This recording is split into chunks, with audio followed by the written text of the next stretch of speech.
I then go on to Reels, post a clip of In Autumn, 5.8 million views. Crazy. So That's insane. So the songs that got us dropped, we knew that these are special. You're listening to Our Space with Matt Batiste. Our very special guests today are Paul and Steph of Greywind. Thank you so much for coming on. Thank you for having us. How are you? I am doing fantastic. How are you two? So Really good. I'm cold. So we were in LA last week, so now we're back to grey old Ireland. You mean so depressing? Do you get really bad winters there? Not like really bad, but it's just cold. It's not like the way you'd be used to like snow. And it's just grey all the time. Like like that's why we call Greywind probably like. Literally. Is that the lore of the name Greywind? It's not actually. So we were writing our first ever song, and I have a T-shirt with all like the direwolves from Game of Thrones on it, as you know, like on a Game Boy, like Pokemon. And Steph walked past it, and there's one of the direwolves is called Greywind, and Steph said it out loud, and I was like, "Oh my god!"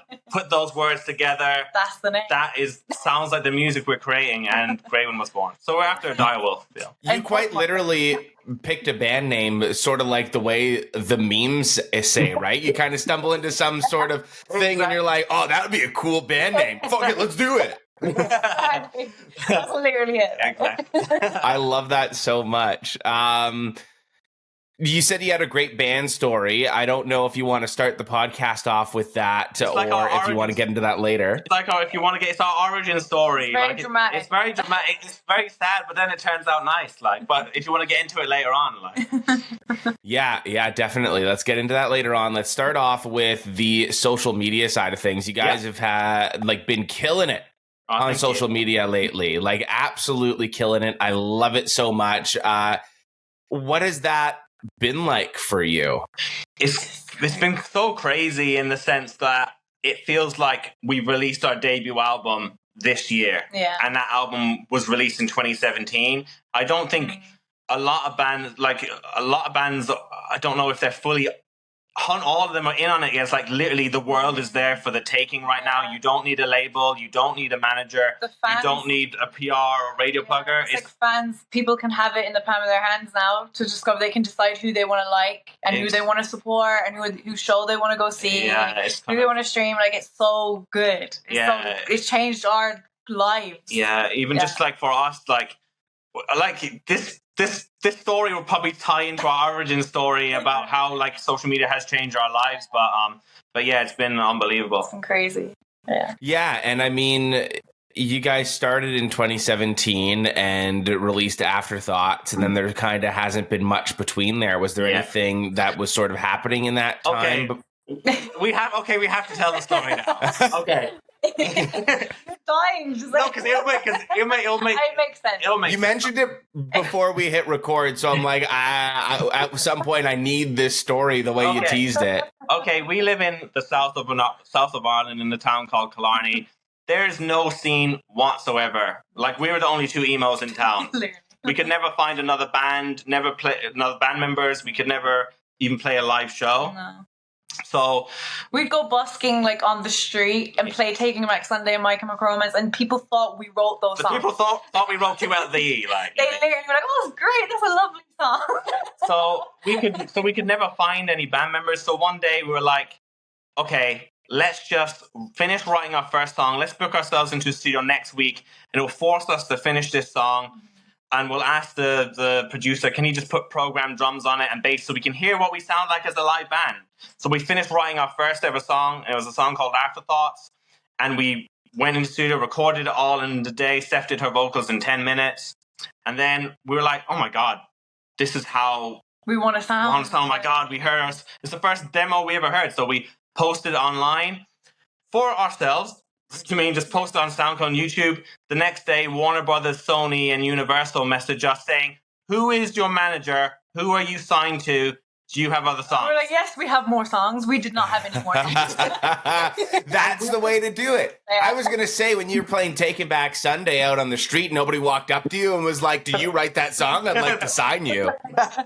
So we were like, I thought my friends created like fake emails and were messing with me, but then I Googled them and they were all real and on LinkedIn. I was like, what the hell?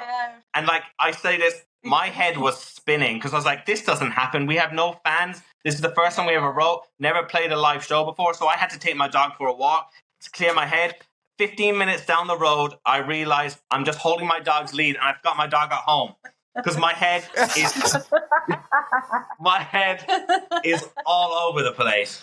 So I watched him walk back through the front door with the dog lead. Like I can prove that. Like yeah.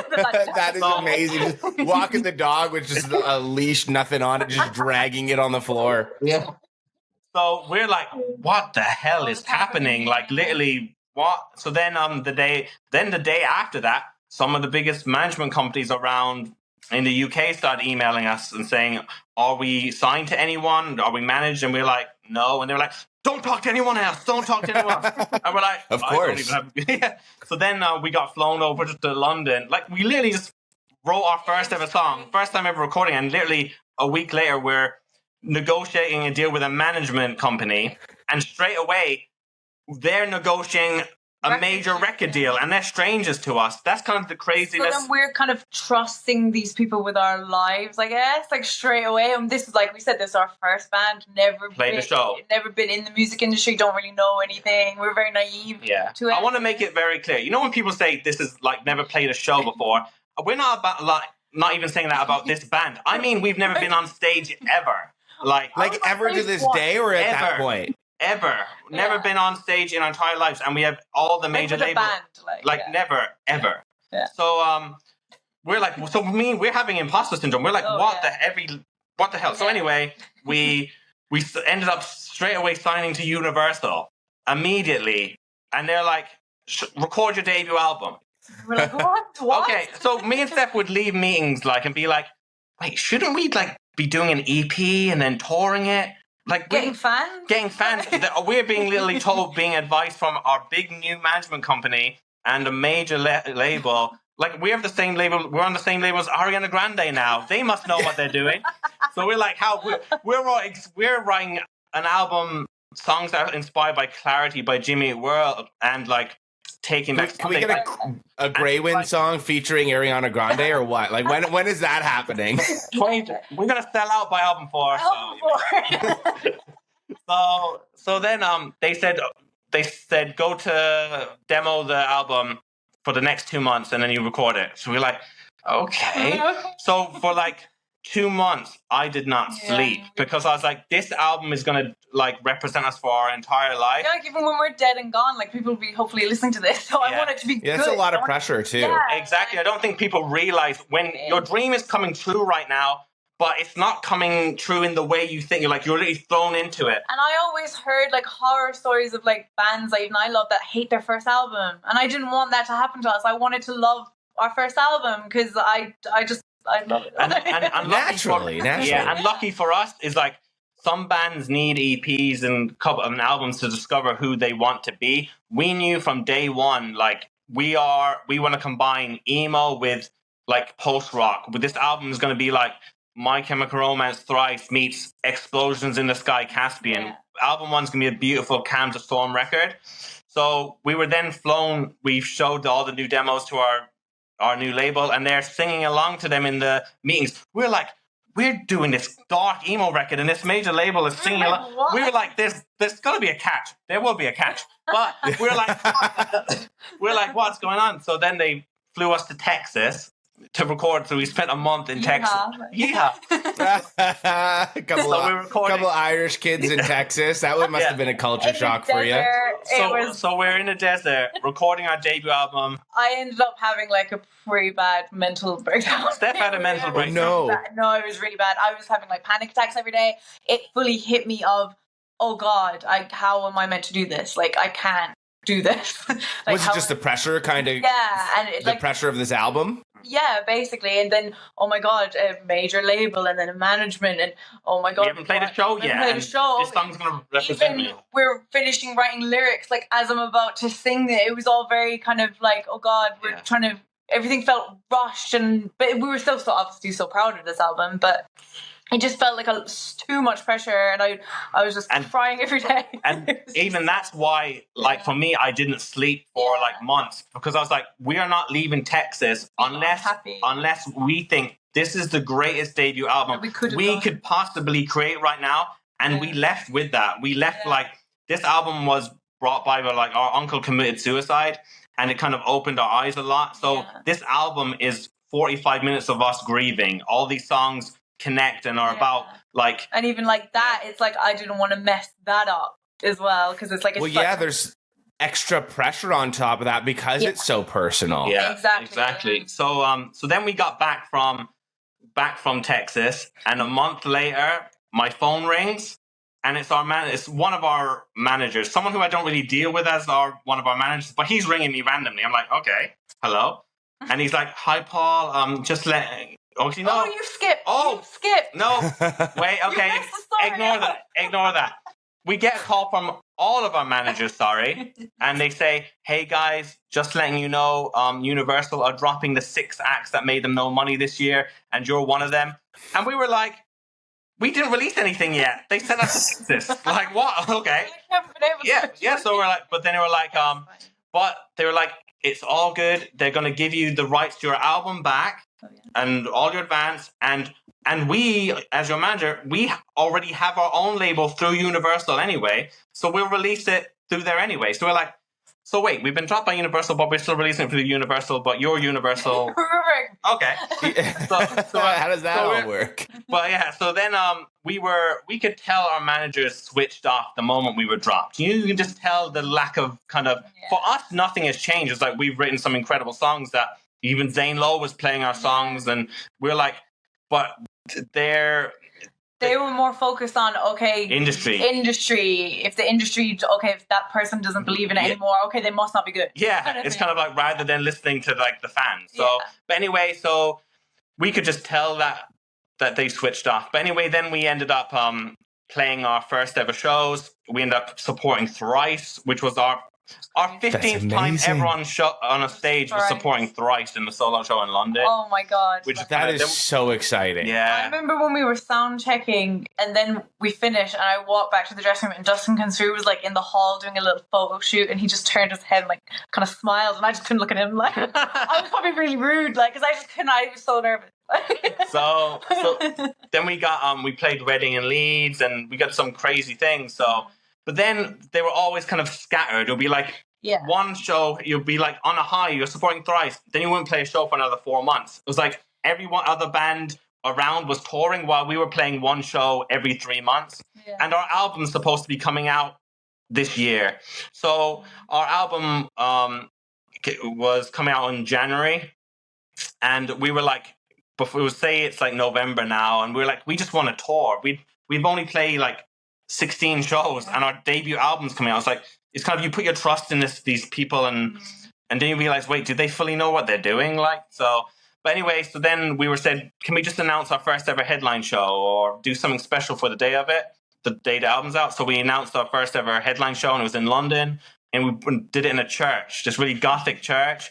And like, we sold it out. And like our management, like we thought, okay, that'll show them, they'll get them back caring about us again. But it didn't work. So anyway, so we're playing a solo show in London and we had fans flying from Spain, Czech Republic, from Ireland. And this is our 17th ever show. And it was such a special night for us, but we could just tell our management didn't really care anymore. So then 6 months later, after we finally played our first show since our album came out, 6 months later. 6 months. But what is crazy is in Rock am Ring in Germany, one of the biggest festivals in Germany, and we're in a 10,000 capacity arena. When we found out it was a massive arena, we were like, no one's going to be there. This is our 18th show.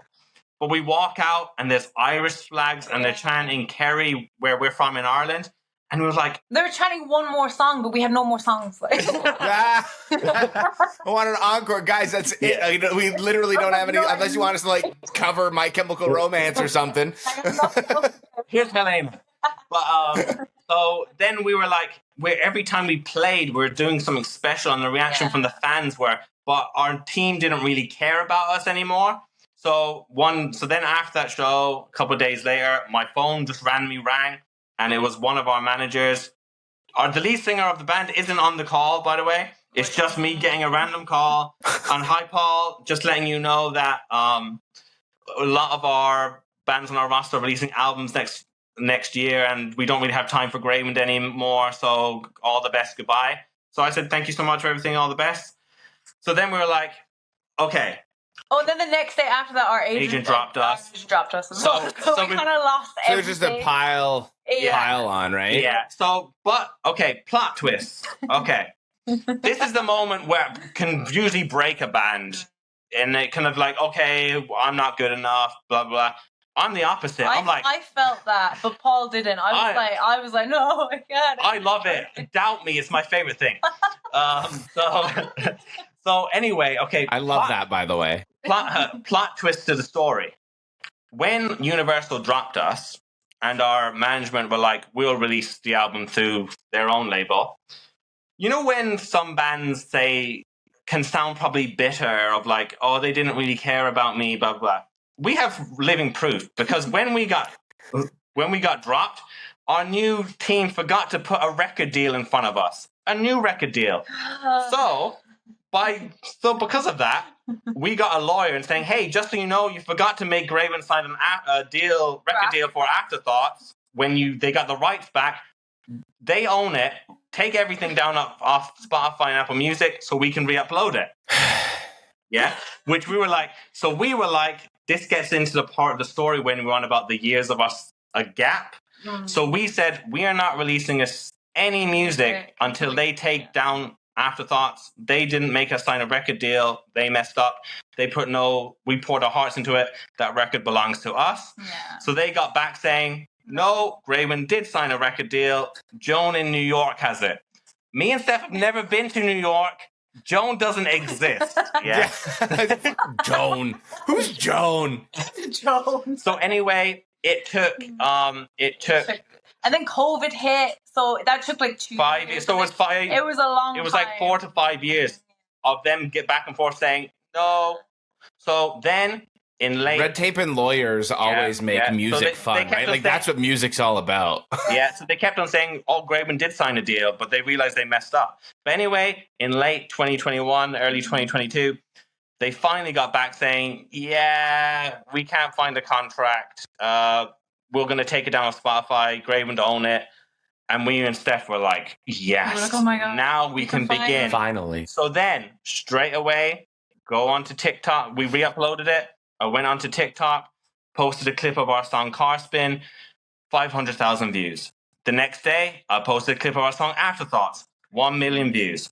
The day after that, I posted a clip of a song called In Autumn, 1.8 million views. I then go onto Reels, post a clip of In Autumn, 5.8 million views. Crazy. So that's insane. So the songs that got us dropped, we knew that these are special and we just believed. I think the fact we just believed in them, and even the new songs, like even Antidote, our new single, we wrote that even before Afterthoughts came out, because that song is even about the rage and the pain we felt. Like that's us experiencing that. So the fact it's now out, like we waited, we've had so much, probably too much patience. Yeah. But so now you get to tell this story, and the cool thing is that you knew that you had this spark all along, and you just needed somebody to believe in you. And exactly, and it's the fans that believe. I don't think people realize before you had to rely on, I need to get my song on MTV, or I need a label, or I need this manager with big connections. No, now it's all in the power of the fans. Yeah, it's so nice seeing even the messages we get of people just understanding and getting it. They understand. They're like, oh my God, this reminds me of back when I was in high school, or oh my God, I've never heard of. People haven't discovered emo, and they're younger and they don't know, they didn't live through that time, and it's just so nice for people that actually get it. And it's what I love even right now is how emo's having its revival right now, and you can hear when something's authentic. Like you can see there's some people like trying to jump on the emo trend, like when they're not it. But I think what's gone so crazy for us, like we went from. We had 3,000 followers and we're signed to a major label and have a big management company. By ourselves, we get to 150,000 with no agent, no manager. When it's just real and it's organic, there's no kind of thing behind it. I think people can see, like, oh my God, they literally grew up listening to Jimmy World. We grew up listening, like, discovering Mineral. And I think people can tell, like, we like grew up with this type of music. So I love when people can really... They understand the references. The references and how real, like I said, this album was written after our uncle committed suicide, and I can hear how real our songs are. But yeah, it's been crazy, and like social media has literally changed our lives. And so everyone, if you're in a band, get on TikTok. Get on Instagram, and don't listen to the music industry, because like literally we had no connections to anyone, and we lived the dream by signing to that major label, and then we were thrown to the curb. And then again, it's the fans chose like, no, this band isn't done. Like, so yeah. It's funny how this type of genre of music, you can really tell when it's real and when it's fake. And I did an episode with Casey from the Wonder Years, and we were kind of talking a little bit about some newer bands as well, and kind of mentioned to him, you know, there's a lot of really bad bands that are faking it out right now. There's a lot of really good bands that a lot of people either they know of or they don't know of, but regardless, there's a lot of really good bands absolutely killing it right now, and those are the ones that are being authentic. But there was a lot of bad bands back then. You know what I mean? Like throughout that scene, it's just now it's 20 years later, and we don't focus on the bad bands anymore. You forget about them because you only remember the good in hindsight. So it's really cool to see that you guys had that spark and you kept on fighting for it, because sometimes all it takes is for you to believe in yourself and keep on pushing through that, right? 100%. Yeah, because it's literally like, I remember there was times I couldn't get out of bed. I was like, my anxiety and my depression was so bad, and Paul, like I always say, I'm so lucky I'm in a band with Paul, because as you can tell, Paul's very positive and he goes on his rants, and that helped me so much. Like that literally saved me. And then even like I always say, the messages that we got on like Instagram and Twitter at the time, or X, I guess it was just called. I'm still calling it Twitter. Yeah, I'm still calling it Twitter. I don't even have mine anymore. I deleted mine. I'm so sorry, Elon Musk. But yeah, it's just things like that mean so much. And even like I always say, like the fans, that saved us. It's like even growing up, when you get a like or reply from one of your favorite bands, that would make your month. I still remember like when Adam Lazara tweeted me back in the day. I still remember that. Like literally yesterday, I spent 3 hours responding to fans on comments and on DMs and stuff, because literally it means the world to us. And like you know how much it means to you, so you are the same. I'm the same way. You know how much it means to you, so getting back to people is one of those little things that you could do. You could set aside a little bit of time, reply to a couple of DMs, 100%. Even if it's just them saying like LOL or love the content, like double tapping. We like it's everything. Still, you know, acknowledging that you saw it and that you're reading it and that you're communicating with people, right? They're the ones that they've changed our lives. And you're nothing. I think some people forget you are literally nothing without your fans. I know some bands trying to play the whole mysterious card, but it doesn't work for a lot of bands. Like, but I want to show how much we care. I get when you're in a massive, massive band and you feel like if you're in Green Day, like Billy Joel's not just sitting there. Like, yeah. For a band, like for most bands, you have the time to respond. Like, and literally these fans, like you could save someone's life with a reply, and it means like so much to us. Like our fans have saved our lives, and and when you get a message like that, it generally means the world to us. Yeah. Is there a message that you've received that stands out to you?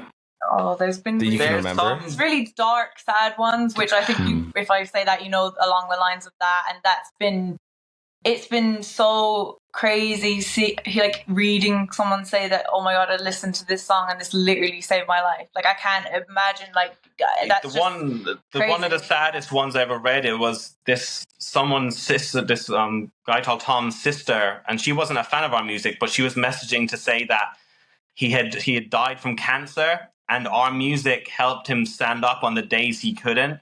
And she said, so nice. And she said that he got buried wearing a Greywind t-shirt because he just loved us so much. And I was bawling my eyes out. I remember we actually met him. He was at our first ever headline show in London in that church. Yeah, and I remember finding photos from like that first ever that show that meant so much to us. And I was going through photos, and I could see him in the crowd, and it was like I was crying my eyes out reading that.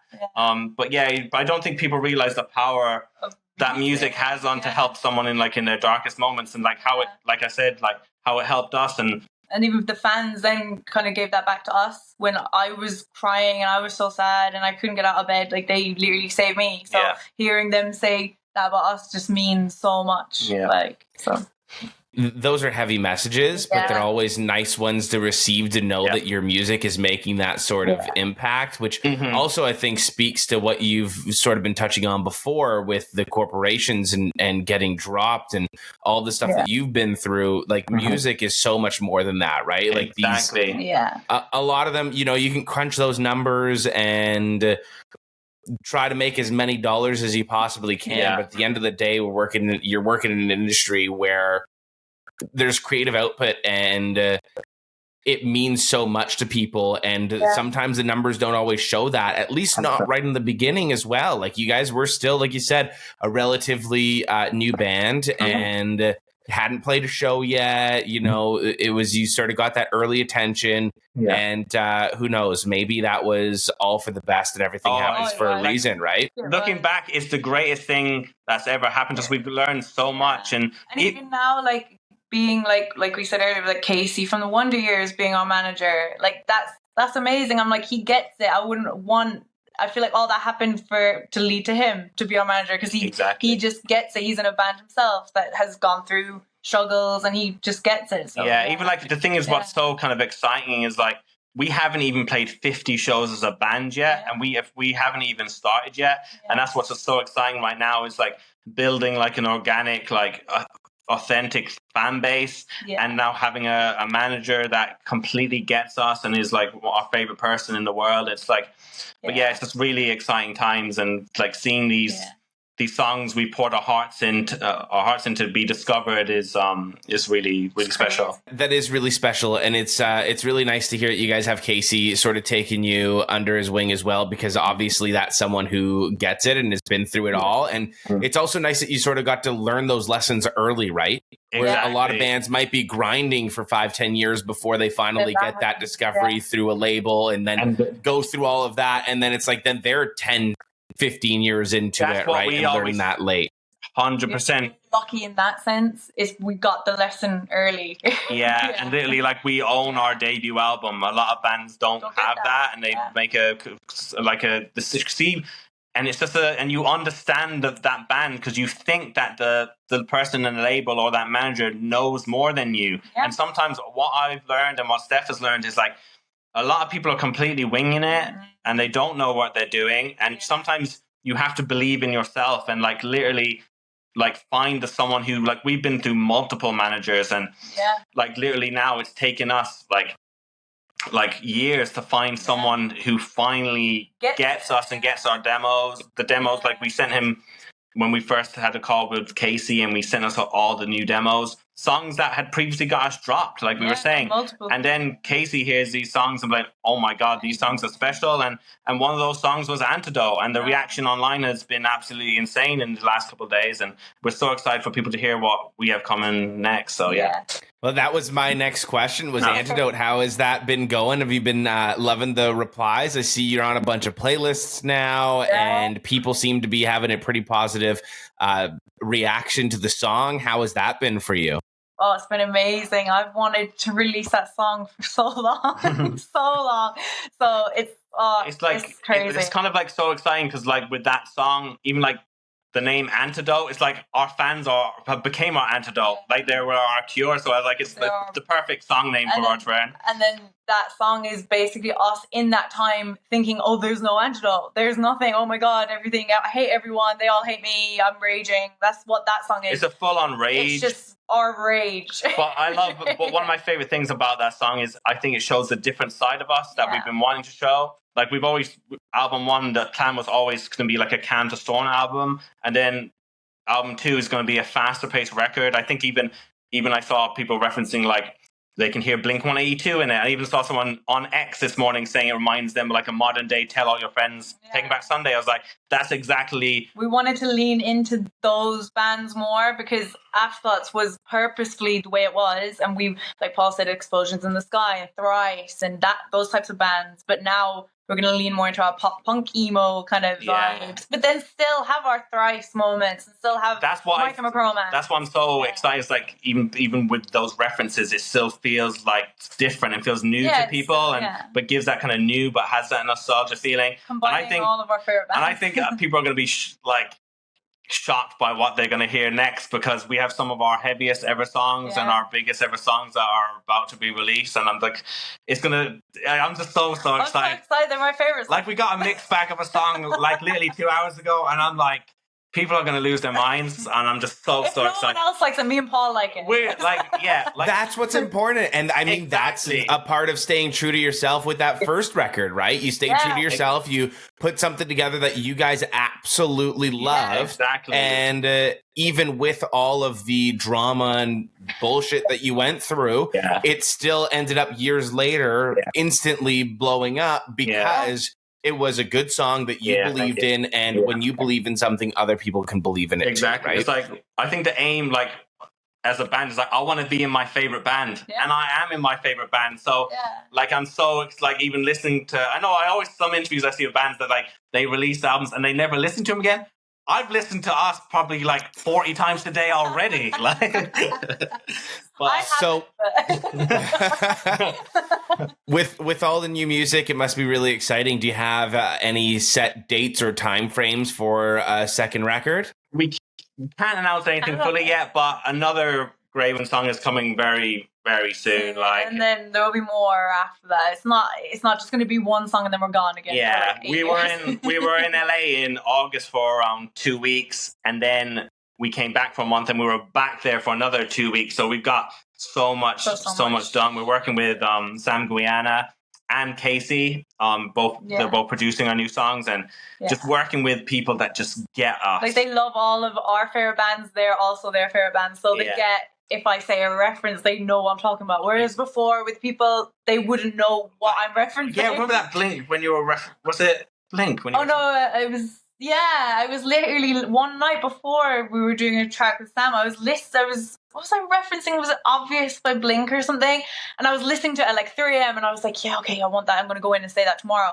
And then the next day, Sam was like, oh yeah, I was thinking we should make that like Obvious like Blink. He literally said what I was thinking. I'm like, you just get it. It's kind of like, it's like, working with people that completely get you and just understand. Yeah, even like the references for even before we worked with Sam, we had a Zoom with him, and hearing that all his favorite albums are our favorite albums. It's like, you can go into that studio and just relax knowing that this person knows what you're going for. Because I know some bands go into studio and they feel like, okay, I need to control every second of this. Oh my God, I need to make sure it's, because we've been lucky with work with these producers that get us, so we're in there and we can just focus on ourselves and what we're doing instead of, and let them do their job. Let them do their job. And working with people that you feel get it sort of opens up the room towards that extra creativity as well, right? You feel like you can be more of yourself, which is great. I'm happy to hear that. Yeah, and even help push us even more. Yeah, even Sam pushed me. Like, I went in confident with my vocals, but he even got me to do some stuff that I wouldn't have thought of, and pushed me even more. And I love that. And I've learned even more stuff for even future songs now that I would want to do. And it just pushed us use vocally, lyrically, lyrically he pushed us to write more lyrics instead of just like copy and pasting something like we classically do a lot, because we just sometimes we're a very when we have we feel like this is the greatest verse of all time, it can be verse 2 as well. And then Sam's no. He's like, no. He's like, you guys can do even better. And he's right. And he's taking these songs to the next level. And I'm so excited. He's giving you that push that you need, which is great to hear. And I think even people that love Antidote, is they don't even know what's about to happen with the new music. I'm so excited for them to hear, because it's just my favorite Greywind song hasn't been released yet. That's all. And her favorite Greywind song isn't even my favorite Greywind song. Yeah. And my favorite Greywind song isn't even Casey's favorite Greywind song.